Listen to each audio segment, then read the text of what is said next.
The manila envelope felt like fire in my hands, its contents heavier than the 27 years of lies I'd been fed. My name is Sarah Mitchell, and this is how I discovered that sometimes the dead speak louder than the living, and their final words can shake an empire built on deception. I'd love to know which corner of the globe you're watching from. And if this story speaks to you, make sure to subscribe. Tomorrow's video is one you absolutely can't miss. The mahogany walls of Grandpa Edmund's study seemed to close in around me as I stared at the document that would change everything.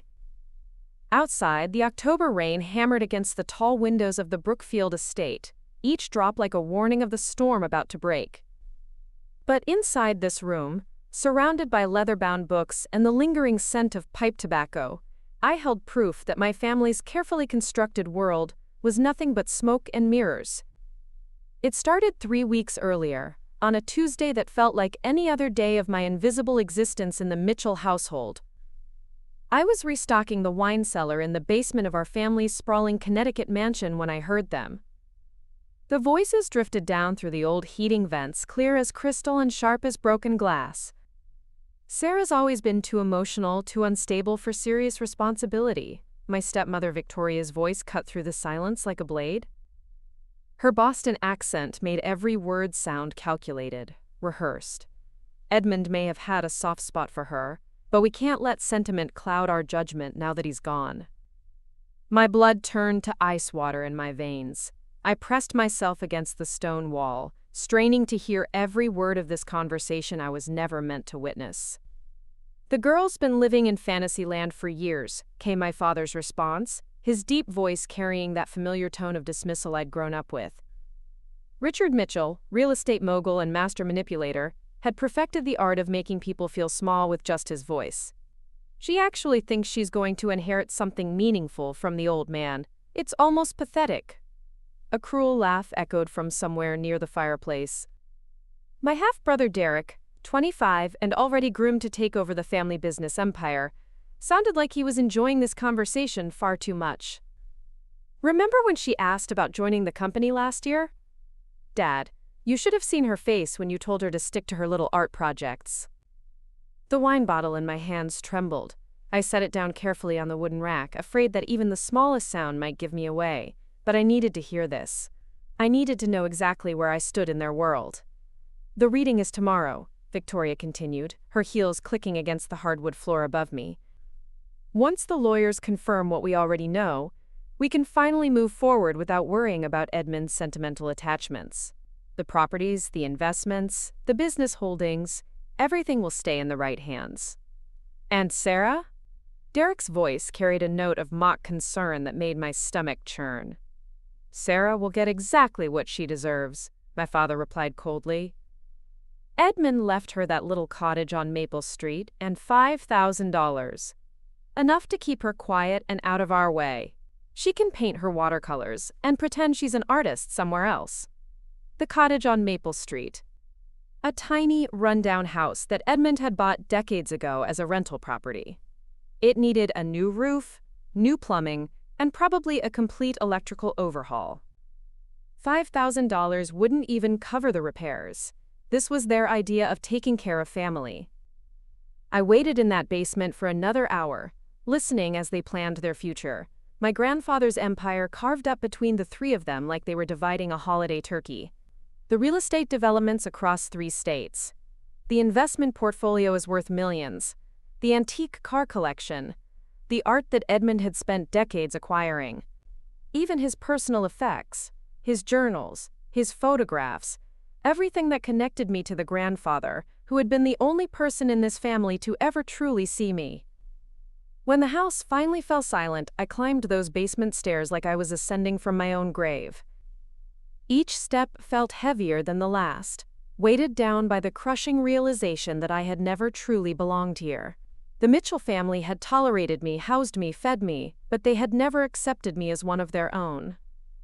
My mother had died when I was 3, and my father had remarried Victoria within 2 years. She brought Derek from her first marriage, and together they formed a perfect nuclear family that I somehow never quite fit into. I was the reminder of my father's first life. The inconvenient daughter who looked too much like the wife he'd lost, and not enough like the family he'd chosen to build. But Grandpa Edmund had been different. He'd seen something in me that the others missed. Or maybe he just remembered my mother enough to love the parts of her that lived on in me. He'd taught me to play chess on rainy afternoons, told me stories about building his first apartment complex with nothing but determination and a borrowed truck. He'd encouraged my art when everyone else called it a waste of time, and he'd promised me that someday, when I was older, he'd help me understand the family business. Now he was gone, and apparently, so were all those promises. I spent that night in my childhood bedroom, staring at the ceiling and trying to process what I'd heard. The pale yellow walls were covered with paintings I'd done over the years.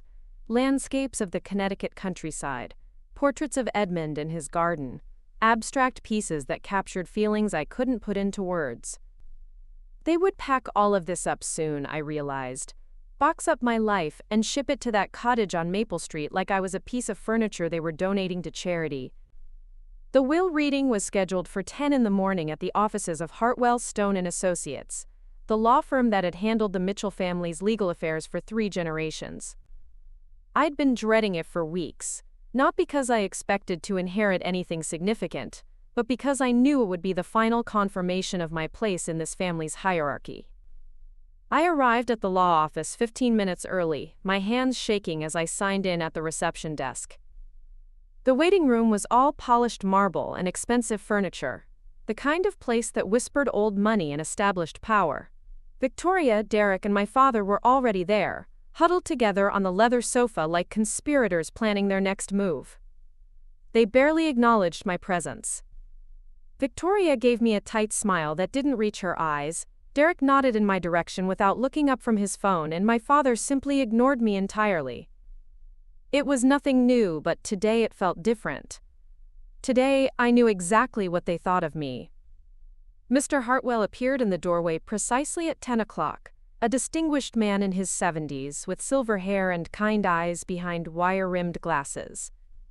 He'd known Edmund for over 40 years, had helped him build his legal empire from the ground up, and had been present for every major decision in the Mitchell family's rise to prominence.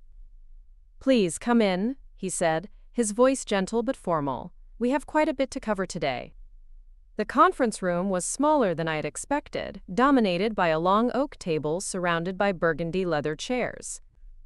Floor-to-ceiling windows offered a view of the city below, where normal people were going about their normal lives, unaware that somewhere above them a family was about to tear itself apart over money and property and the complicated mathematics of love and legacy. Mr. Hartwell settled behind a stack of documents, his expression unreadable as he adjusted his glasses and cleared his throat. "Before we begin with the formal reading, I want you all to know that Edmund spent considerable time crafting this will. Every decision was carefully considered, and he asked me to convey that his choices reflect not just his wishes for his estate, but his hopes for each of you." My father shifted impatiently in his chair. "Let's get on with it, Harold. We all know what needs to happen here." Mr. Hartwell's eyes flicked to my father with something that might have been disapproval, but his voice remained steady and professional. "Very well. Let's begin with the specific bequests." The first part was exactly what I'd expected. Derek inherited Edmund's classic car collection, worth over $500,000. Victoria received his extensive jewelry collection, including pieces that had belonged to my grandmother. My father was named as the primary beneficiary of Edmund's investment portfolio and liquid assets, a sum that Mr. Hartwell announced as approximately $4.2 million. Then came my turn. "To my granddaughter Sarah Elizabeth Mitchell," Mr. Hartwell read, his voice taking on a warmer tone. "I leave the property located at 247 Maple Street, along with a sum of $5,000 to assist with any immediate needs." There it was, the cottage and the pittance, exactly as they'd planned. I felt my cheeks burn with embarrassment and something deeper, a profound sense of being forgotten by the one person I'd thought truly cared about me. But Mr. Hartwell wasn't finished. "However," he continued, and something in his tone made everyone in the room sit up straighter, "Edmund also left additional instructions that he asked me to share with you at this time. He reached into his briefcase and withdrew a sealed envelope, cream-colored and heavy, with my name written across the front in Edmund's distinctive handwriting. Sarah, your grandfather asked me to give this to you personally, with instructions that you read it aloud to the family. My hands trembled as I took the envelope. The paper felt expensive, important, and when I broke the wax seal, I could smell the faint scent of Edmund's cologne still clinging to it. Inside was a single sheet of paper covered in his neat, careful script. I recognized his handwriting immediately, the same hand that had written me birthday cards and Christmas notes, that had left encouraging messages on my paintings when I wasn't looking. "My dearest Sarah," I began, my voice barely above a whisper. "If you are reading this letter, then I am gone, and you are sitting in Harold's office learning about your inheritance.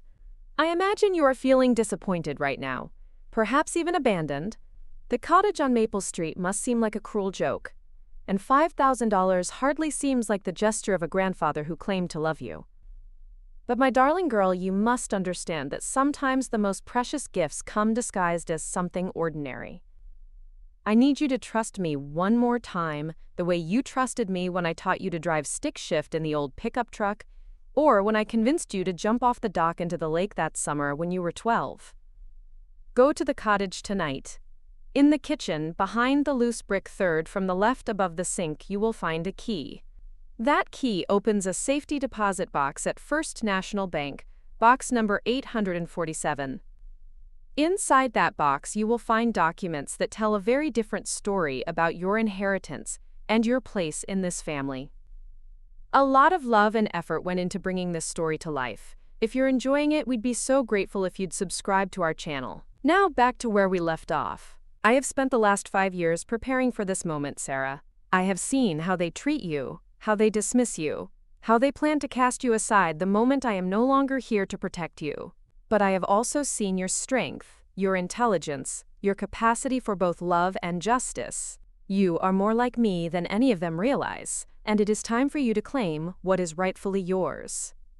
The cottage is not just a house, my dear. It is the key to everything. Trust in me one last time, and trust in yourself. You are a Mitchell, whether they acknowledge it or not, and it is time for you to take your rightful place. All my love always, Grandpa Edmund."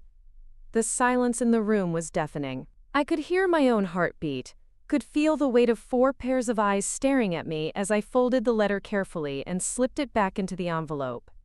"Well," Victoria said finally, her voice tight with barely controlled irritation, "that was certainly dramatic. But it doesn't change anything, does it? A safety deposit box full of documents?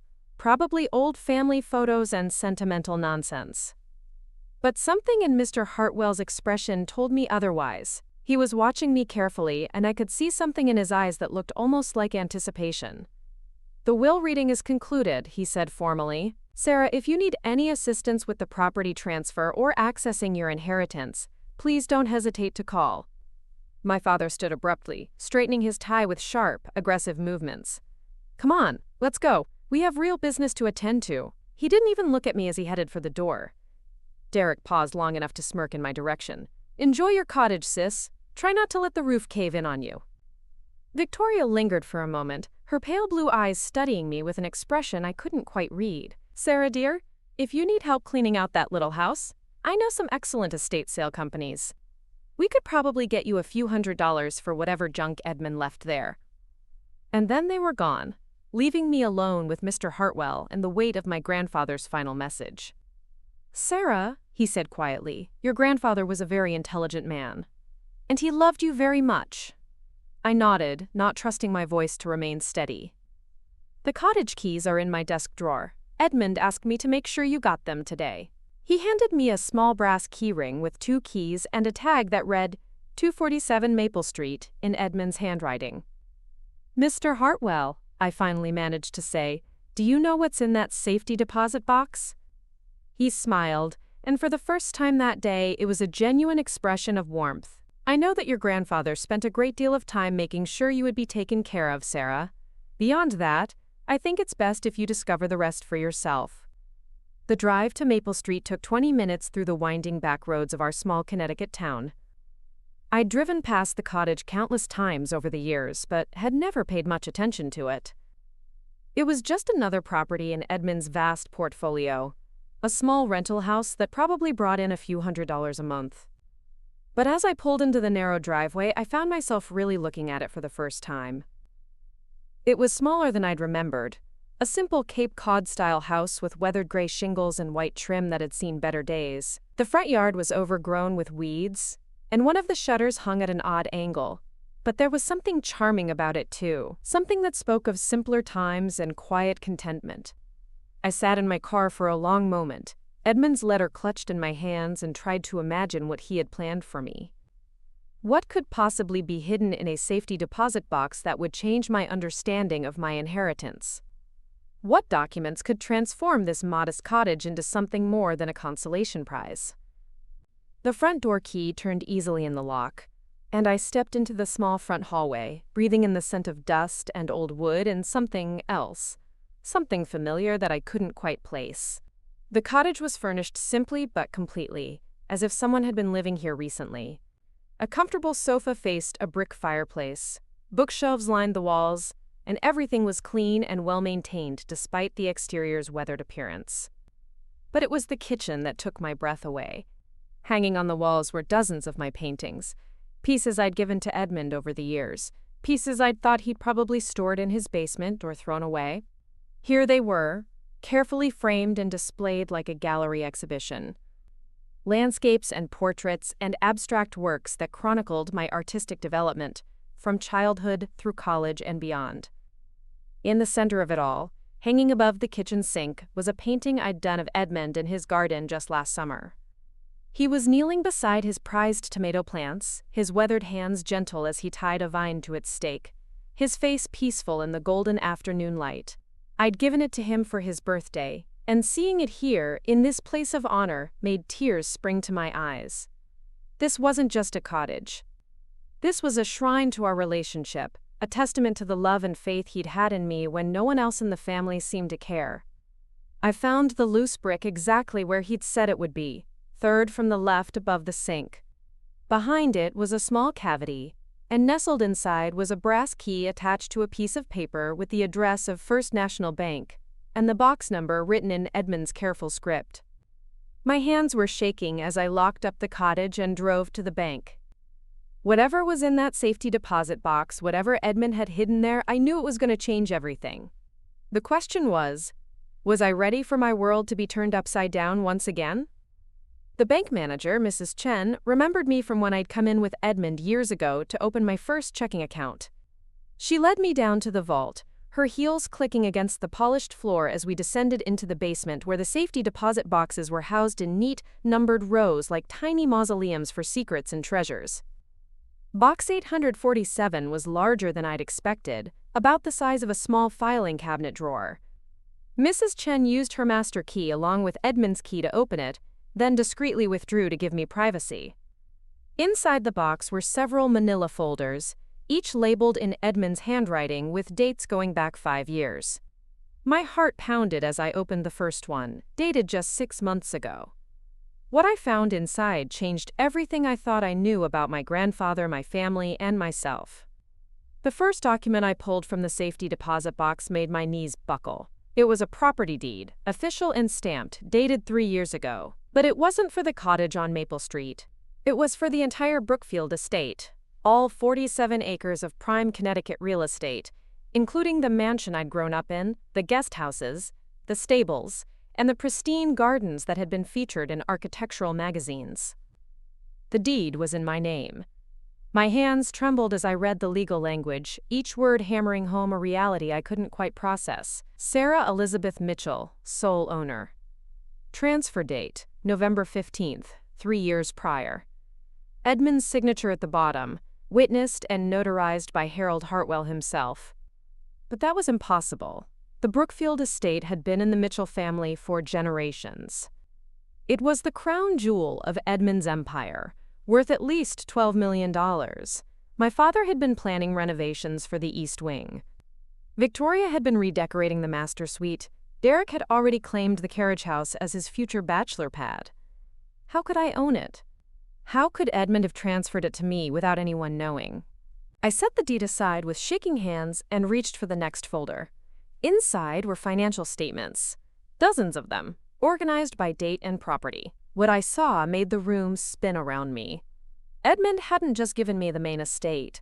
He'd been systematically transferring properties to my name for the past 5 years. The commercial building downtown that housed 3 restaurants and a law firm. The apartment complex on the south side generated over $30,000 a month in rental income. The vacation house in Martha's Vineyard that Victoria had been using for her summer parties. Even the office building where Mitchell Properties had its headquarters. Property after property, deed after deed, all bearing my name in legal documents that had been filed quietly with the county clerk's office. Edmund had been building me an empire while letting everyone believe I was the forgotten granddaughter with no claim to the family fortune. The next folder contained copies of incorporation papers. Mitchell Properties, the real estate development company that my father had built from Edmund's initial investments, had been restructured. According to these documents, I owned 68% of the company.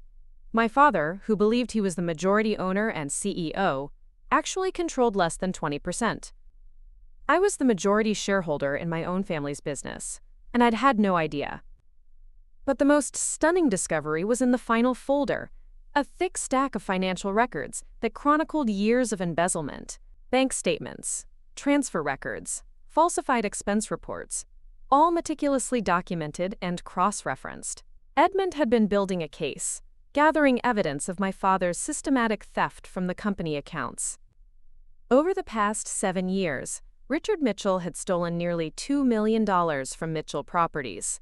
He'd used company funds to pay for Victoria's shopping sprees in Manhattan, Derek's expensive college tuition at private schools, and luxury vacations that had been written off as business expenses. He'd even used company money to buy Victoria's engagement ring, a 15-carat diamond that I'd always assumed was a family heirloom. But the theft went deeper than personal expenses.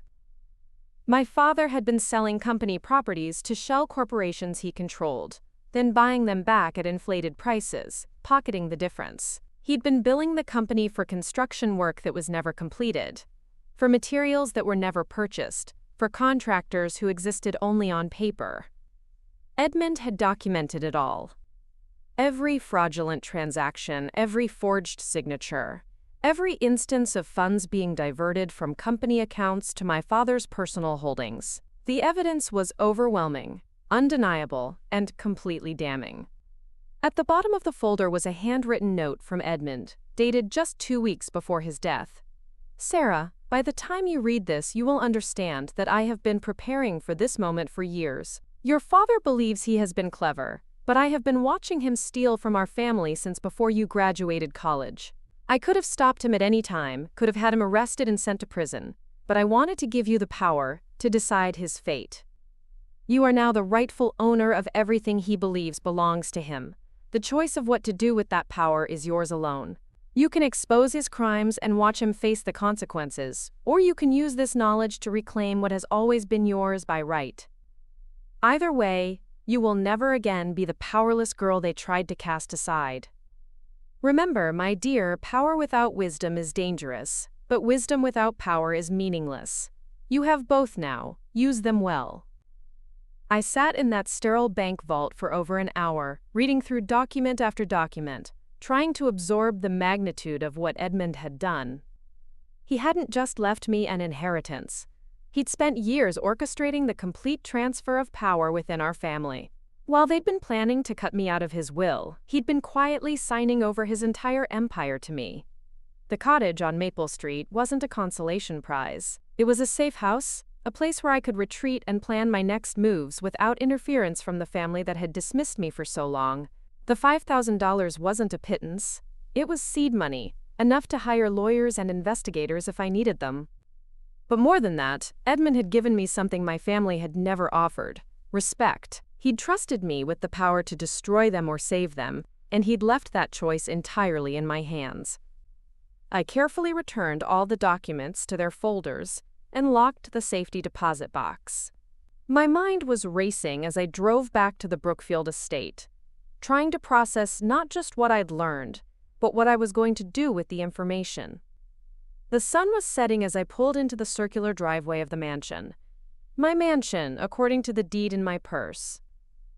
The house looked different now, knowing that I owned every brick, every window, every carefully manicured shrub in the landscape. This wasn't the family home where I'd grown up feeling like an outsider.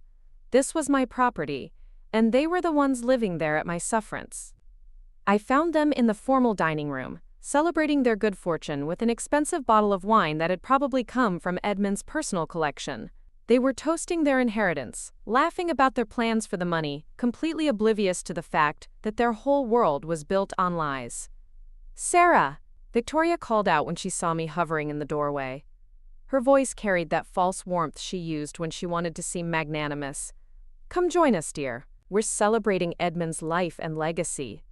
My father barely looked up from his wine glass. "How was your little cottage? I hope you're not planning to ask us for money to fix it up. 5,000 should be more than enough to make it livable." Derek snorted with laughter. "Maybe she can turn it into an art studio. Finally, have a place for all those paintings nobody wants to buy." I stepped into the room, my purse clutched tightly in my hands, feeling the weight of the documents inside it like a loaded weapon. They had no idea what was coming. No idea that their celebration was premature, that their cruel jokes were about to backfire in ways they couldn't imagine. "Actually," I said, my voice steadier than I felt, "the cottage is lovely. Edmund took very good care of it. He left me some other things there too. Some documents I think you'd find interesting." Victoria's smile faltered slightly. "Documents? What kind of documents?" I pulled out one of the property deeds. Not the main estate, but the downtown commercial building. I set it on the dining room table, watching as their eyes focused on the legal language, the official stamps, my name in bold letters across the bottom. "This kind of document," I said quietly. My father's wine glass slipped from his fingers, shattering against the hardwood floor and sending red wine splashing across the Persian rug. His face went pale as he leaned forward to read the deed, his lips moving silently as he processed what he was seeing. "This can't be right," he whispered. "This building, I manage this building, I collect the rents, You manage it for me," I corrected him. "You've been managing it for me for 3 years, actually. Ever since Grandpa Edmund transferred the deed to my name." Derek grabbed the document, his eyes scanning it frantically. "This is fake. This has to be fake. Why would Edmund give you anything valuable? You're nobody in this family. You don't even work in the business." I reached into my purse and pulled out another deed. The apartment complex this time. I set it beside the first one, watching as the color drained from Victoria's face. "How many more of those do you have?" she asked, her voice barely above a whisper. Instead of answering, I began laying out deeds like I was dealing cards. The vacation house in Martha's Vineyard. The office building downtown. The shopping center on Route 9. Property after property. All legally transferred to my name while they'd been going about their lives, completely unaware that their world was shifting beneath their feet. "Stop," my father said suddenly, his voice cracking. "Just stop. What do you want?" I looked around the table at their shocked faces, at the family that had spent years making me feel invisible and worthless. They were seeing me clearly for the first time in my life, and the fear in their eyes was almost intoxicating. "I want to understand something," I said, pulling out the incorporation papers from Mitchell Properties. "I want to understand how my father, who owns less than 20% of this company, has been making decisions like he owns it all." The silence that followed was deafening.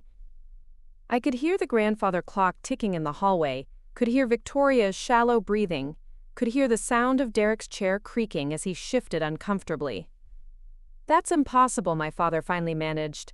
"I built this company, I own this company. Edmund was just a silent partner in his final years."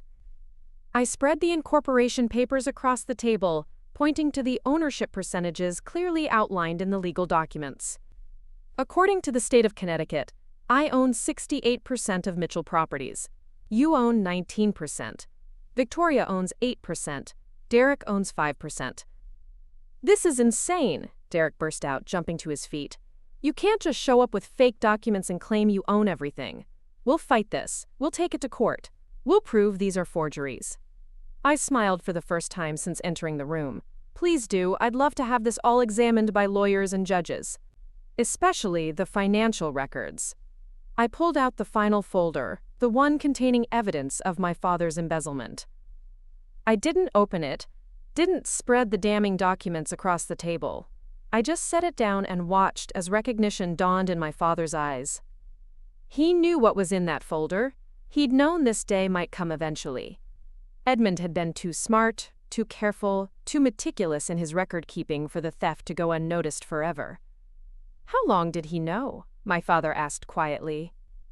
7 years, I replied. He's been documenting every fraudulent transaction, every forged signature, every dollar you stole from the company. $2 million, Dad. That's how much you've stolen from the family business, while treating me like I was worthless. Victoria started crying, not the elegant tears of a grieving widow, but the ugly, desperate sobs of someone watching their life crumble around them. Derek stared at the documents like they might disappear if he looked at them hard enough. But my father just sat there, his shoulders sagging with defeat, looking older than I'd ever seen him. "What do you want?" he asked again, his voice hollow. I gathered up the documents, carefully placing them back in my purse. The power I felt in that moment was unlike anything I'd ever experienced. For the first time in my life, I held all the cards. I could destroy them with a phone call to the district attorney. I could evict them from the house they thought they owned. I could fire my father from the company he thought he'd built and leave them with nothing.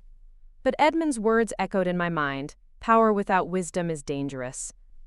"I want what I've always wanted," I said, standing up from the table. "I want to be treated like family. I want respect. And I want the truth about who really runs Mitchell Properties." I walked toward the door, then paused and turned back to face them. "Oh, and one more thing. I want you all moved out of my house by the end of the week. I'm sure you can afford a nice hotel with all that money Dad's been stealing." The sound of Victoria's sobs followed me up the stairs as I headed to my room. The room I'd grown up in the house that had always been mine, in the empire that Edmund had been building for me, while everyone else was busy underestimating the quiet girl with paint on her fingers and dreams they couldn't understand. The real question now was what I was going to do with all this power, and whether I had the wisdom to use it well. Edmund had given me the tools to rebuild or destroy everything the Mitchell family had worked for. The choice was mine. Sleep didn't come that night. I lay in my childhood bed, staring at the ceiling while the grandfather clock in the hallway chimed every hour like a countdown to something I couldn't yet name. Down the hall, I could hear muffled voices, urgent whispers, and heated arguments that stretched well past midnight. They were planning something, and I needed to be ready. By dawn, I'd made my decision. I wouldn't wait for them to strike first. I dressed carefully that morning, choosing a navy blue suit I'd bought for job interviews but never had occasion to wear. As I fastened my grandmother's pearl earrings, the ones Edmund had given me years ago, saying they suited me better than anyone else in the family, I caught my reflection in the mirror.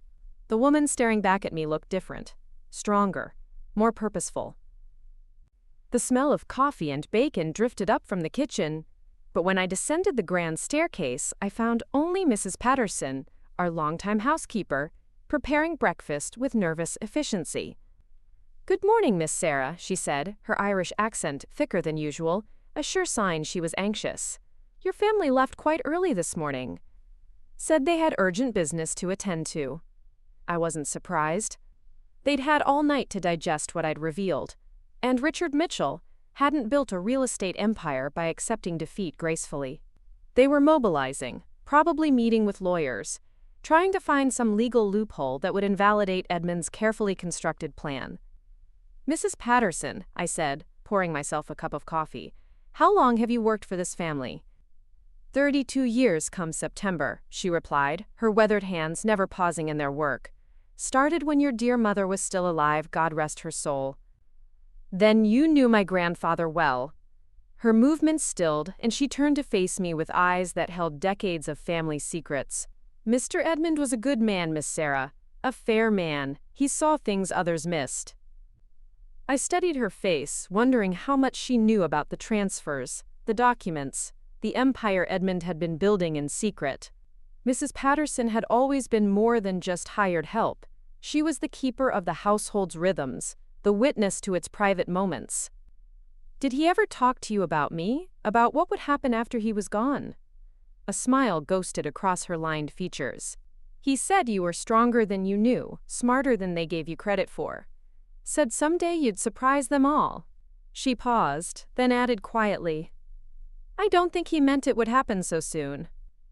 I finished my coffee and gathered my purse, checking to ensure all the documents were secure inside. If anyone comes looking for me today, tell them I'm handling family business. Of course, Miss Sarah. And Miss? She hesitated, then forged ahead. Your grandfather would be proud of you. The drive to Mitchell Properties took 20 minutes through the center of town. I'd only been to the office building a handful of times over the years, usually for company Christmas parties, where I'd stood awkwardly by the punch bowl while my father networked, and my stepfamily played their roles as the perfect corporate family. The building itself was modest but elegant, a 3-story brick structure that Edmund had purchased and renovated in the 1980s, when the company was expanding beyond residential properties. According to the documents in my purse, I owned this building too. The receptionist, a young woman named Jessica, who'd always been polite but distant during my previous visits, looked up in surprise when I entered the lobby. Sarah, I wasn't expecting to see you today. Are you here to see your father? I'm afraid he's not in yet. Actually, I said, my voice steady despite the butterflies in my stomach, I'm here to see everyone. Could you please call a company meeting for 10 o'clock? All department heads, all senior staff. Jessica's eyebrows rose. A company meeting? I'm sorry, but I can't authorize that without your father's approval. Company policy requires… I understand, I interrupted gently, reaching into my purse. But as majority owner of Mitchell Properties, I believe I have the authority to call meetings when necessary. I placed the incorporation papers on Jessica's desk, watching as her eyes widened while she read the ownership percentages. Her professional composure cracked just slightly as she processed what she was seeing. I'll need to verify these documents, she stammered. Of course. Call Harold Hartwell at Hartwell Stone & Associates. He handled all the legal work. In the meantime, please schedule that meeting. Conference room A at 10 o'clock. I left Jessica frantically dialing the law firm's number and took the elevator to the 3rd floor, where my father's corner office dominated the executive suite. His secretary, Margaret, had been with the company for 15 years and possessed the kind of institutional knowledge that made her invaluable to daily operations. Sarah, dear, what a surprise, Margaret said, rising from her desk. Your father isn't in yet, but I expect him within the hour. That's fine, I replied. I need to review some company files. Financial records for the past 7 years, personnel files, property management reports. Could you have them brought to the conference room? Margaret's smile faltered. I'm afraid those files are confidential. Company policy states that only authorized personnel can access. I placed another copy of the incorporation papers on her desk. I think you'll find I'm quite authorized. While Margaret made frantic phone calls to verify my identity and authority, I walked down the hallway to my father's office. The door was unlocked, and I stepped inside for the first time in years. The office was exactly as I remembered. Dark wood furniture, expensive leather chairs, walls lined with awards and photographs documenting Richard Mitchell's rise in the local business community. But now I saw it differently. This wasn't the inner sanctum of a self-made success story. This was the command center of a 7-year embezzlement operation. I settled into his chair and began opening desk drawers, looking for any additional evidence that might support what Edmund had already documented. In the bottom drawer, hidden beneath a stack of old magazines, I found a leather-bound ledger that made my blood run cold. It was a record of bribes. Page after page detailed payments to city council members, planning commissioners, and building inspectors, amounts ranging from $500 to $20,000, all carefully noted with dates and purposes. Phillips, permit approval minus $3,000. Santos, zoning variance minus $15,000. Chen, expedited inspection minus $1,200. My father hadn't just been stealing from the company. He'd been running it like a criminal enterprise, buying favors and manipulating the system to secure advantageous deals for Mitchell Properties. The scope of the corruption was breathtaking. I photographed every page with my phone, then returned the ledger to its hiding place. Whatever confrontation was coming, I wanted to be prepared with more ammunition than even Edmund had provided. At 9:45, I made my way to conference room A, The space was already filled with nervous-looking department heads and senior staff, all whispering among themselves and checking their phones. Word had spread quickly through the building that something unprecedented was happening. Margaret had done her job efficiently. Boxes of files were stacked on the side table, and she'd even arranged for coffee and pastries, probably hoping to maintain some semblance of normalcy in what was clearly an abnormal situation. At exactly 10 o'clock, my father burst through the conference room doors, followed closely by Victoria and Derek. His face was flushed with anger and exertion, his usually perfect hair disheveled. Victoria looked like she'd been crying, and Derek's jaw was set in the stubborn expression he'd worn since childhood when he didn't get his way. "What the hell do you think you're doing?" my father demanded, his voice echoing off the conference room walls. The staff members shifted uncomfortably in their seats, clearly sensing the family drama unfolding before them. I stood slowly, my hands resting on the table in front of me. "I'm exercising my rights as majority owner of this company to address some serious concerns that have come to my attention." "You're not the majority owner of anything," Derek snapped. "These documents are forgeries. We've already spoken to 3 different lawyers this morning."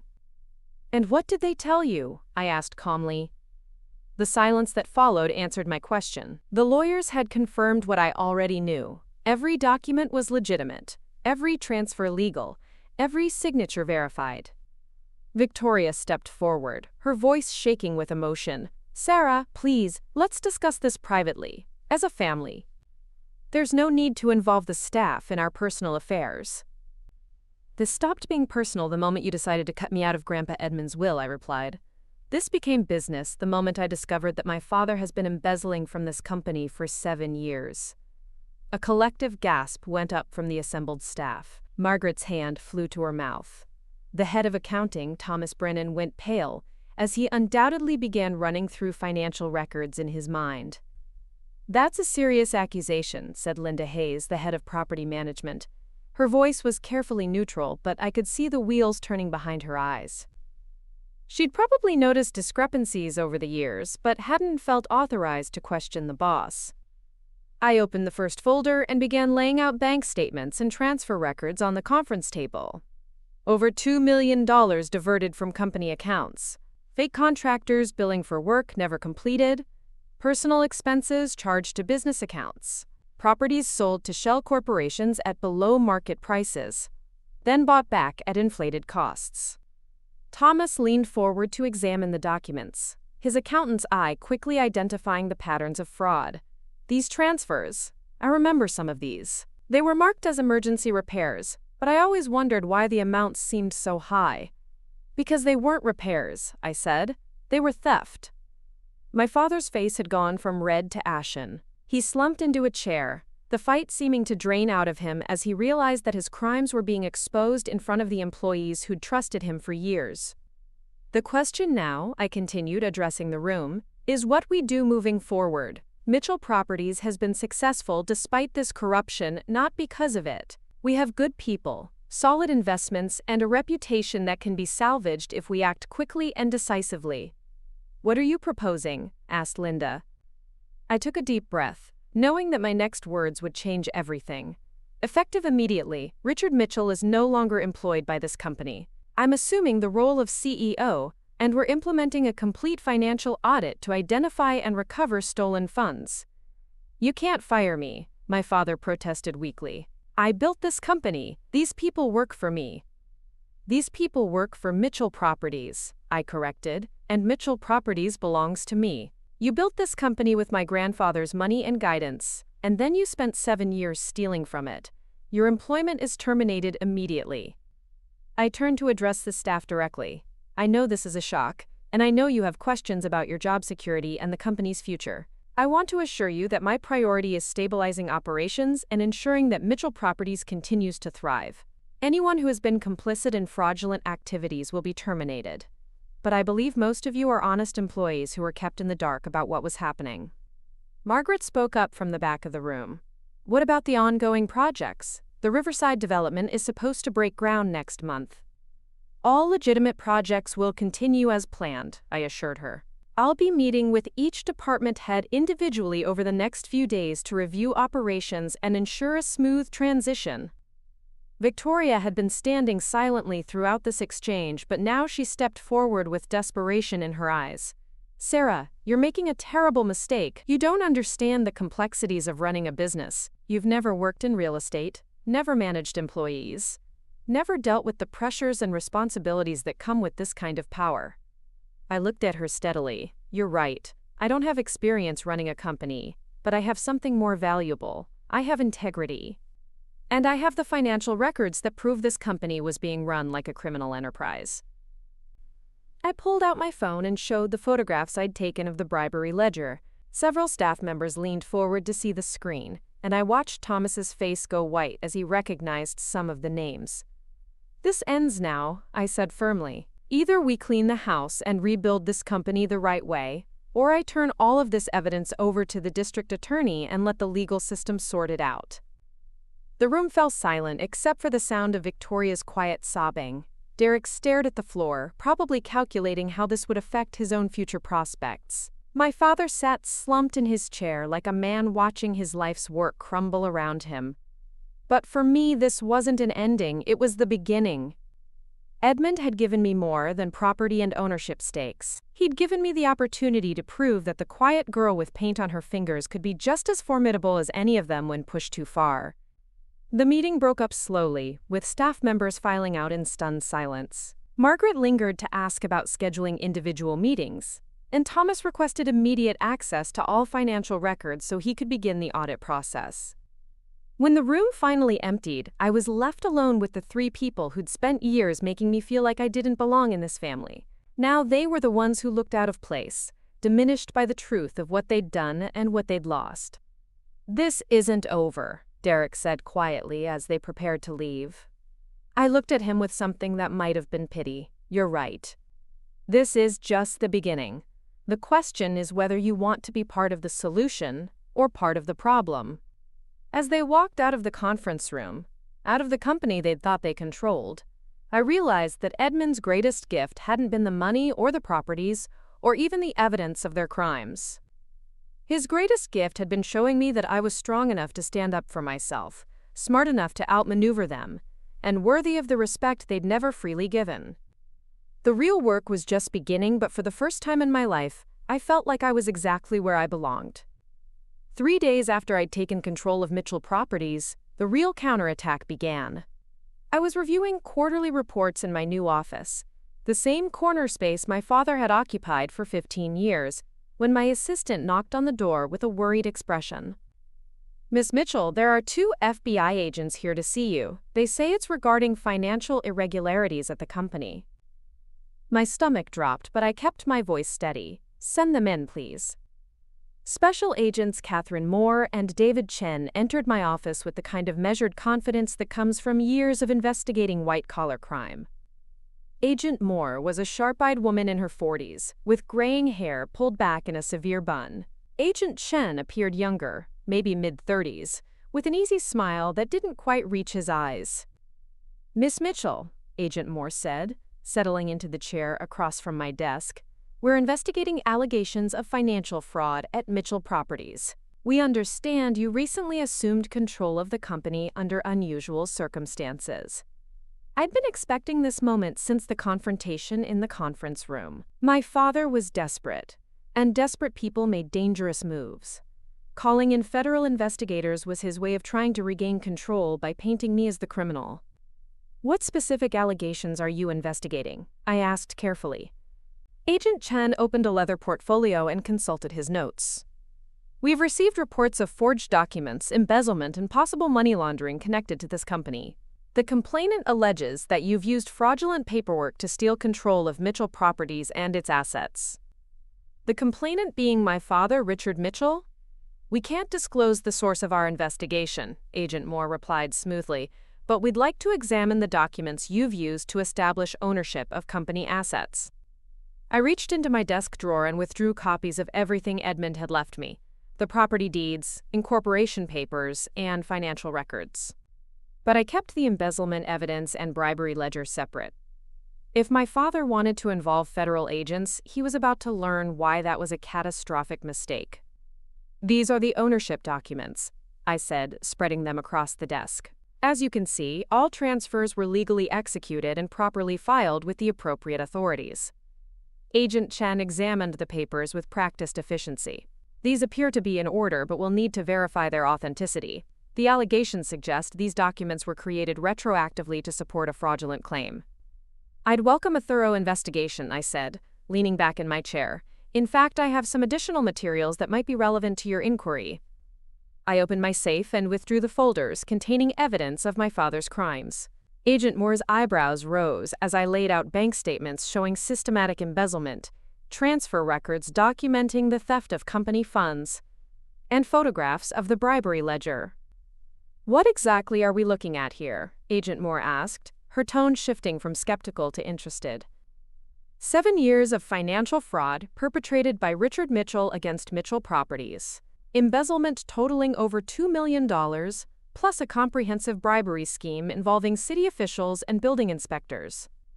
Agent Chen leaned forward, studying the bank records. You're alleging that the person who filed the complaint against you is actually the one who's been committing fraud? I'm not alleging anything.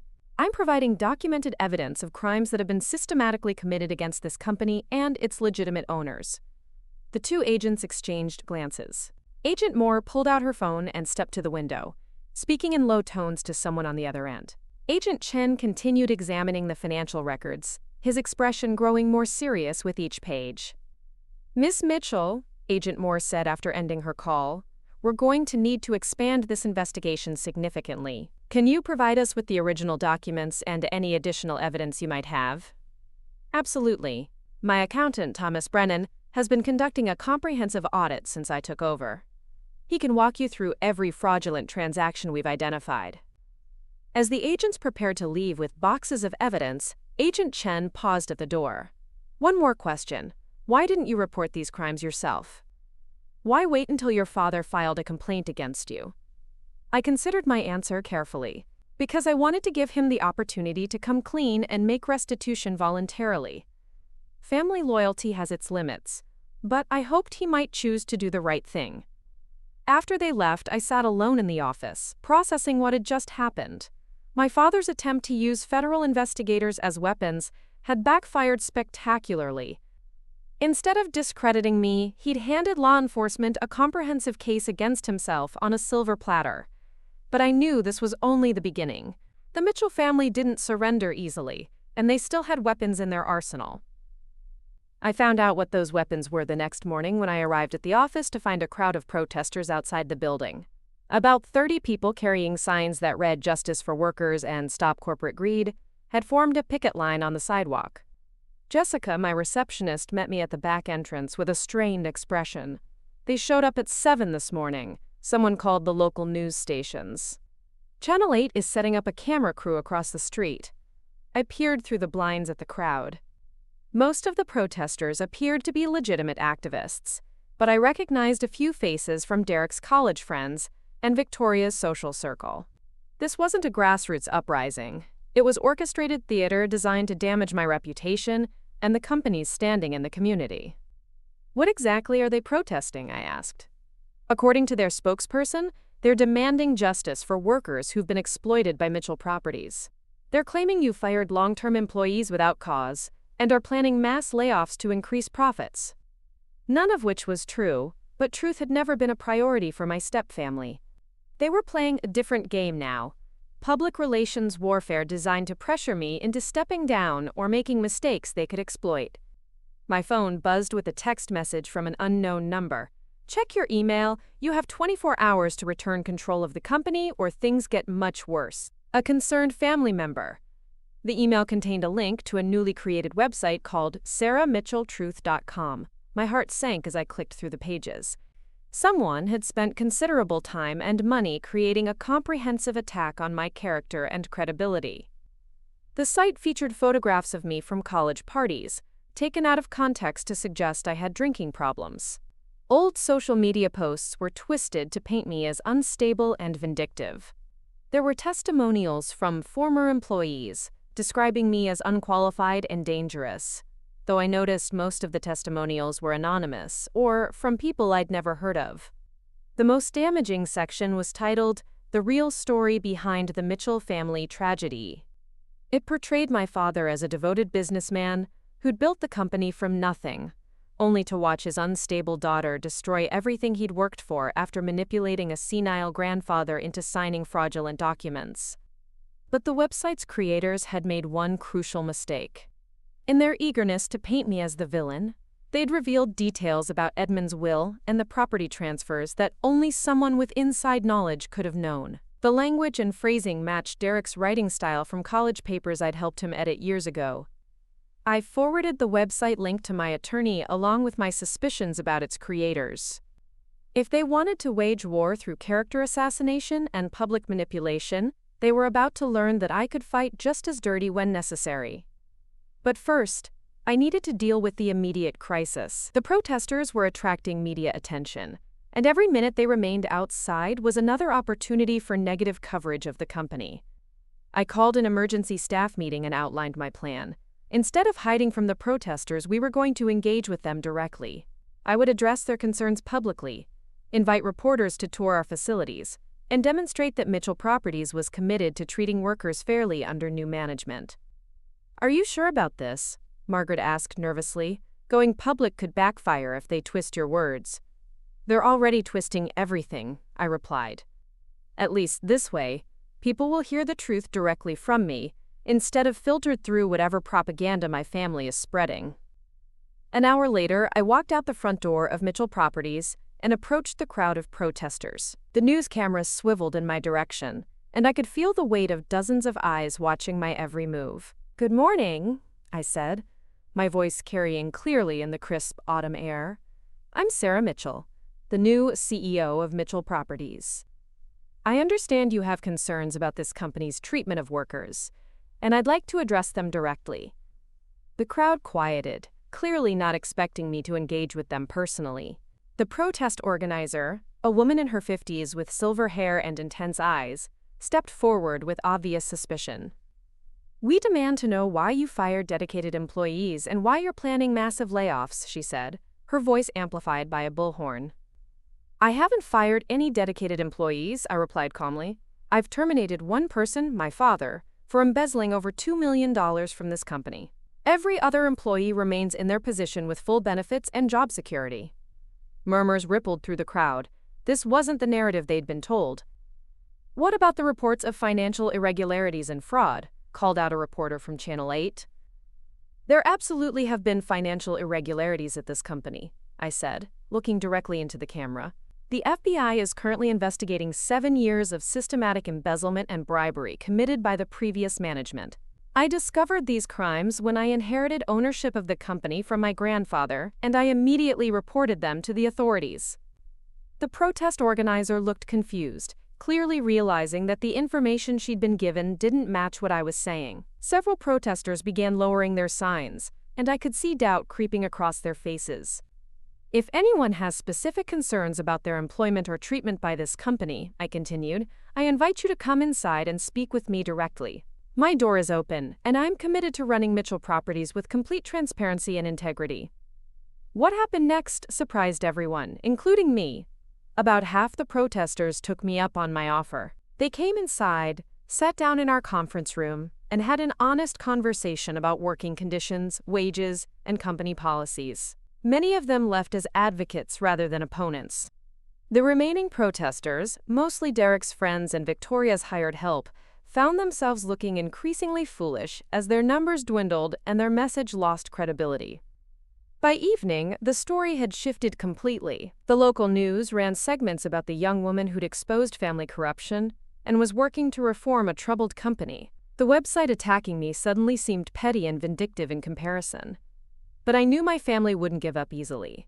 They'd tried legal pressure through the FBI, public pressure through manufactured protests, and character assassination through propaganda websites. Each attempt had backfired, but that only meant they'd escalate to more desperate measures. I just had to be ready for whatever came next, because the war for control of the Mitchell legacy was far from over. The final blow came on a Thursday morning, 6 weeks after I'd taken control of Mitchell Properties. I was reviewing architect plans for a new affordable housing project when my phone rang with a call that would change everything forever. Ms. Mitchell? This is Detective Rodriguez with the Connecticut State Police. We need you to come to Hartford General Hospital immediately. There's been an accident. My blood turned to ice. What kind of accident? Who's involved? Victoria Mitchell was found unconscious in her hotel room this morning. She's in critical condition, and she's been asking for you. I drove to the hospital through morning traffic that seemed to crawl, my mind racing with possibilities. Victoria had been staying at the Marriott downtown since I'd evicted them from the estate, and our relationship had been nothing but hostile since the truth came out. Why would she be asking for me now? Detective Rodriguez met me in the hospital lobby, a tired-looking man in his 50s, with graying hair and kind eyes that had seen too much. He guided me toward the elevators with gentle efficiency. "What happened to her?" I asked as we rode up to the intensive care unit. "Apparent suicide attempt. Pills and alcohol. The hotel staff found her when she didn't check out this morning." He paused, studying my reaction. "She left a note. Says she has something important to tell you before she dies." The ICU was sterile and quiet except for the steady beeping of machines. Victoria lay in the hospital bed, looking smaller and frailer than I'd ever seen her, her perfectly styled hair now limp against the pillow, her skin pale as paper. Tubes and wires connected her to various monitors that tracked her vital signs with electronic precision. But she was conscious, and when she saw me enter the room, her eyes filled with tears. "Sarah," she whispered, her voice barely audible, "you came." I pulled a chair close to her bedside, not sure what to feel. This woman had spent years making me feel unwelcome in my own home, had plotted to cut me out of my grandfather's will, had participated in the schemes that nearly destroyed the family business. But seeing her like this, broken and desperate, I felt only sadness. "The detective said you wanted to tell me something," I said gently. Victoria's hand moved weakly toward the bedside table. "In my purse, there's a recording device. I need you to listen to it." I found the small digital recorder among her belongings and held it up questioningly. She nodded, and I pressed play. My father's voice filled the quiet hospital room, clear and unmistakable. "We can't let this continue. Sarah has too much evidence, too much power. If she keeps digging, we'll all end up in prison." Derek's voice responded. "So what are you suggesting? We've tried everything else." "There are people who specialize in making problems disappear," my father said coldly. "Industrial accidents happen all the time in construction. Gas leaks. Electrical fires. No one would question it if something happened at one of the job sites." My blood ran cold as I realized what I was hearing. They weren't just planning to discredit me or financially ruin me. They were discussing having me killed. Victoria's voice came through the recording, weak and hesitant. "Richard, that's going too far. She's family. There has to be another way." "She stopped being family the moment she chose to destroy us," my father replied. "I've already made contact. It'll look like an accident, and with her gone, everything reverts to us. Problem solved." The recording continued for another few minutes, with Derek eagerly discussing details while Victoria's objections grew weaker and more desperate.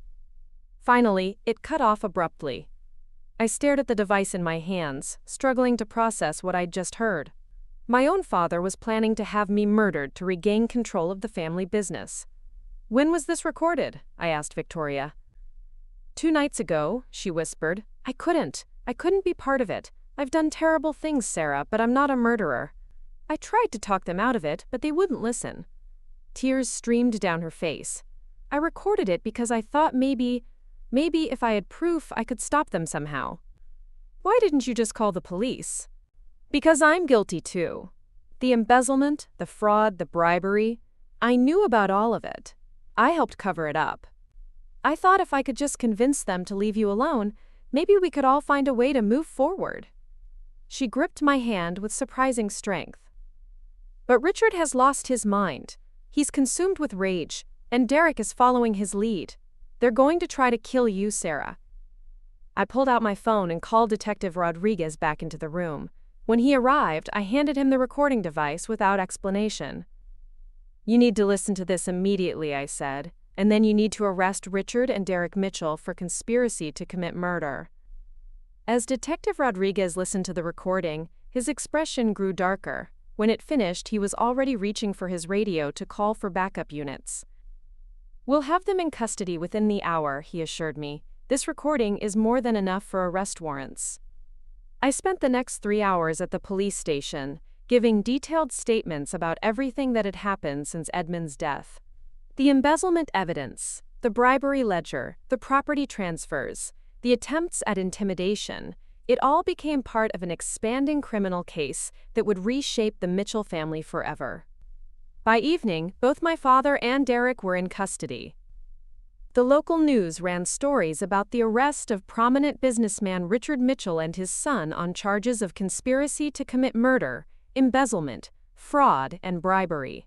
The empire they'd tried so hard to protect was finally, irreversibly destroyed. I returned to the hospital that night to check on Victoria. She was stable but heavily sedated, sleeping peacefully for the first time in weeks, according to the nurses.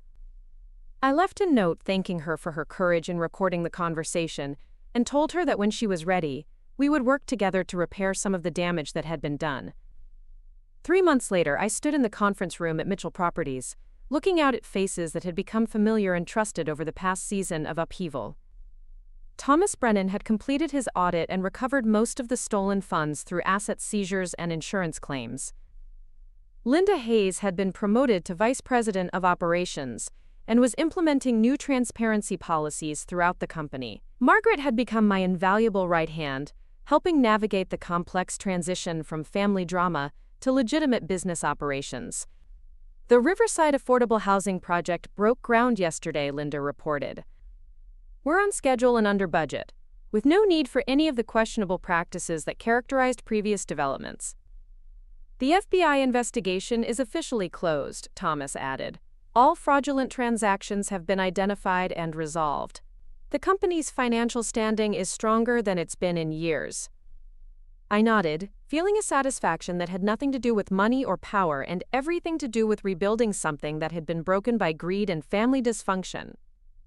Victoria had survived her suicide attempt and was currently serving a reduced sentence in a minimum security facility in exchange for her cooperation with federal investigators.